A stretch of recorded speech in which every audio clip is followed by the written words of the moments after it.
अस्सलाम वालेकुम रहमतुल्लाहि व बरकातुहू। जी हाँ दोस्तों, मैं एहतिशाम निज़ामी कासमी। नाजरीन, आज 16 मई 2025 बरोज़ जुमा है। इस वक्त की दो बड़ी ख़ास ख़बरों से आप सब लोगों को आगाह किया जा रहा है। नाजरीन, इस वक्त की पहली जो बड़ी ख़बर है, तालिबान हुकूमत से भारतीय हुकूमत ने बातचीत की है और ये बहुत अहम ख़बर होने जा रही है। वक्फ़ तरमीमी बिल के ताल्लुक़ से मौलाना अरशद मदनी साहब का एक इंटरव्यू आपके साथ शेयर करेंगे। बस आपसे गुजारिश है दोस्तों, इस वीडियो को मुकम्मल देखिएगा और इसको दूसरे लोगों के साथ शेयर करने की कोशिश कीजिए। दोस्तों, पहली खबर है, मीडिया रिपोर्ट से मिली जानकारी के मुताबिक हिंदुस्तान ने पहली बार तालिबान के ज़ेर इंतज़ाम अफ़गान हुकूमत के साथ वज़ारती सतह पर बाज़ाब्ता सफ़ारती राब्ता कायम किया है। आज 16 मई 2025 बरोज़ जुमा है। कल 15 मई बरोज़ जुमेरात की शाम वज़ीर ख़ारजा डॉक्टर एस जयशंकर ने अफ़गानिस्तान के कायम मकाम वज़ीर ख़ारजा मौलवी अमीर ख़ान मुत्तकी से टेलीफ़ोन पर गुफ्तगू की। ये बातचीत ऐसे वक्त में हुई है जब चंद रोज़ कबल तालिबान इंतज़ामिया ने जम्मू कश्मीर के पहलगाम में होने वाले दहशतगर्द हमले की खुलकर मज़म्मत की थी। पहलगाम में 22 अप्रैल को पेश आए इस दहशतगर्द हमले में 26 मासूम शहरी जाँ बहक और मुतादद ज़ख्मी हुए थे।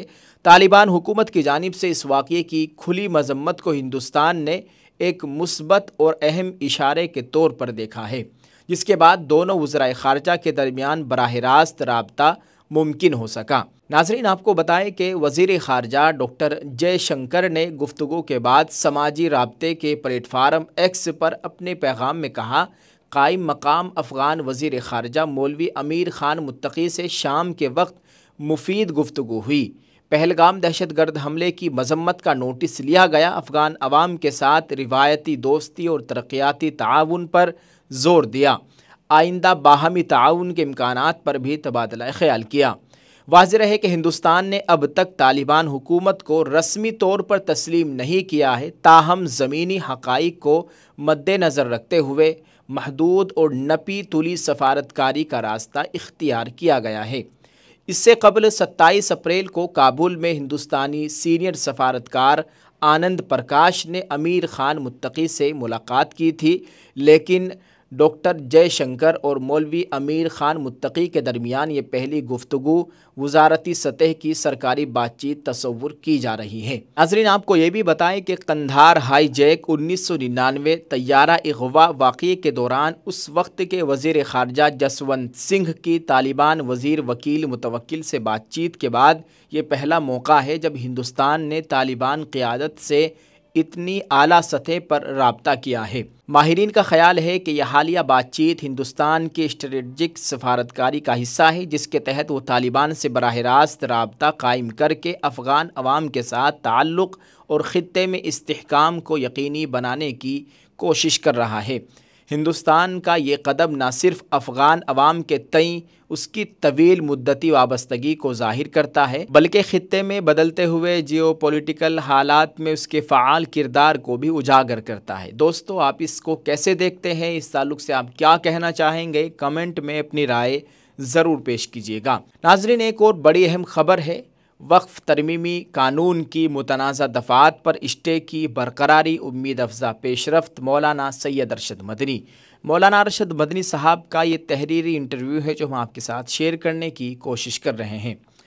दोस्तों, मीडिया रिपोर्ट से मिली जानकारी के मुताबिक जमीयतुल उलमा के सदर मौलाना अरशद मदनी ने कल की कानूनी पेशरफ्त पर रद्द-ए-अमल ज़ाहिर करते हुए कहा कि उम्मीद अफ़ज़ा बात यह हुई कि मुतनाज़ा दफ़ात पर स्टे को अदालत ने बरकरार रखा है। दोस्तों, आपको याद होगा कि कल 15 मई 2025 को वक्फ़ तरमीमी बिल के ताल्लुक़ से सुप्रीम कोर्ट में सुनवाई हुई थी। उन्होंने कहा कि अगली समाअत पर जिस तरह बहस के लिए दोनों जानिब के वकला को 2-2 घंटे का वक्त दिया गया है, ये इस बात का इशारा है कि अदालत इस मामले को लेकर न सिर्फ संजीदा है बल्कि जल्द अज जल्द समाअत मुकम्मल करने के हक़ में भी है। जारी बयान के मुताबिक मौलाना अरशद मदनी ने कहा कि हम भी यही चाहते हैं कि इस पर अदालत का हतमी फ़ैसला जल्द अज जल्द आ जाए, क्योंकि अखबारात में आने वाली ख़बरों के मुताबिक नए वक्फ़ कानून की मुतनाज़ा दफ़ात पर स्टे के बावजूद कई मकामात पर मस्जिदों और दरगाहों को गैर कानूनी करार देकर मिसमार किया जा चुका है। इसमें एक अहम मामला उत्तराखंड में वाक़ दरगाह का भी है जो वक्फ़ है। اسی طرح اتر پردیش میں نیپال کے سرحدی اضلاع میں متعدد مدارس، قبرستان، عیدگاہوں کو ہی نہیں بہت سی مسجدوں کو بھی غیر قانونی یا سرکاری زمین پر واقع کہہ کر شہید کیا جا چکا ہے۔ مولانا مدنی نے کہا کہ جو لوگ آئین کی بالادستی ختم کر چکے ہوں ان سے یہ توقع کیوں کر کی جا سکتی ہے کہ وہ قانون کا احترام کریں گے؟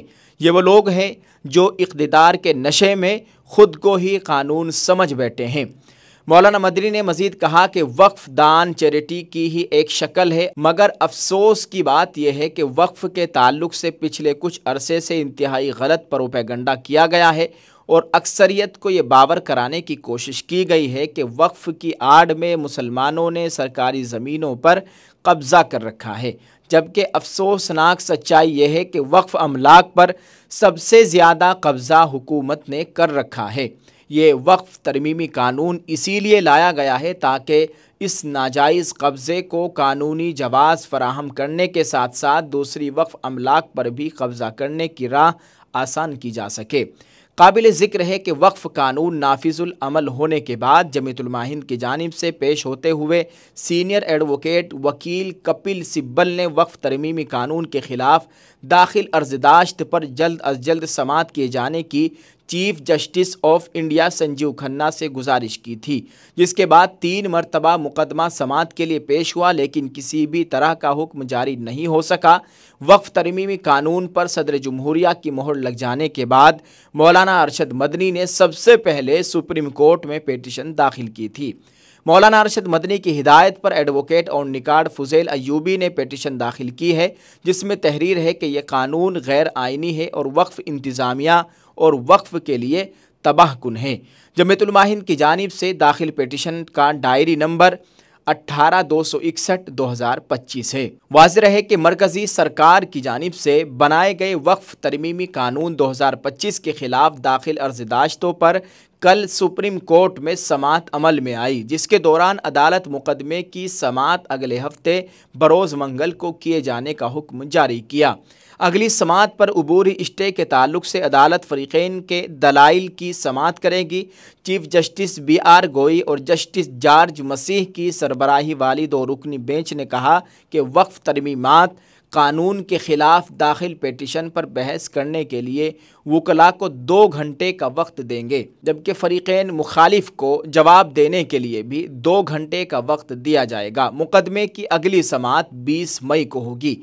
جی ہاں ناظرین، آپ اس تعلق سے کیا کہنا چاہیں گے؟ کمنٹ میں اپنی رائے ضرور پیش کیجیے گا۔ بہت سی مسجدوں پر، مدرسوں پر، درگاہوں پر، خانقاہوں پر، عیدگاہوں پر غیر قانونی بتا کر بلڈوزر چلا دیا گیا ہے، ان کو مسمار کیا جا چکا ہے۔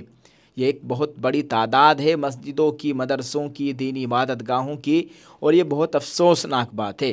اللہ تعالیٰ ان لوگوں کو ہدایت نصیب فرمائے، اگر ان کی قسمت میں ہدایت نہیں ہے اللہ تعالیٰ ان کو نشان عبرت بنائے، آمین۔